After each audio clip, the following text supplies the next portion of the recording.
ప్రకృతి విలయతాండం చేస్తూ ఉన్నప్పుడు మనమే జాగ్రత్త తీసుకోవాలి.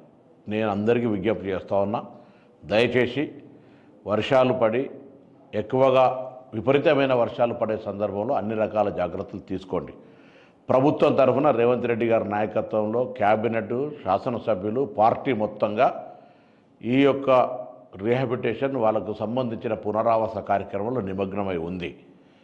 రాజకీయాలు చేసేవాళ్ళు రాజకీయాలు చేస్తూ ఉంటారు, కానీ ప్రజలకు అండగా ఉండే బాధ్యత గల ప్రభుత్వంగా మేము అన్ని రకాల కార్యక్రమాలు చేస్తూ ఉన్నాం. ప్రకృతి విపత్తును ఆపగలిగే శక్తి ఎవరికీ లేదు.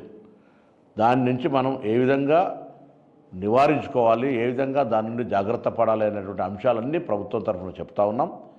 నష్టానికి సంబంధించి ఏ విధంగా పూడ్చుకోవాలో ప్రయత్నం చేస్తూ ఉన్నాం. కేంద్రాన్ని కూడా సహకారం అడుగుతా ఉన్నాం. మనం కూడా మన బాధ్యతగా మన కార్యక్రమాలు నిర్వహించుకునే ప్రయత్నం చేద్దాం. మీరు కూడా ఏదైనా ఎక్కడైనా ఇమీడియట్గా విపత్తు వస్తే అధికారులందరికీ రాష్ట్ర వ్యాప్తంగా ఆదేశాలు ఇచ్చాం. ఎక్కడి వాళ్ళు అక్కడ స్థానికంగా ఉండి ప్రజలకు అందుబాటులో ఉండాలని మా పార్టీ నాయకత్వాన్ని కూడా కోరినాం. మేము కూడా నియోజకవర్గాల లోపల ఎక్కడ ప్రజలకు ఇబ్బంది లేకుండా అన్ని రకాల అబ్జర్వేషన్స్ జరుగుతూ ఉంది. దయచేసి ప్రజల సహకారం అవసరాలు, ప్రభుత్వం ఒకటే చేయడం అనేటువంటిది కాదు.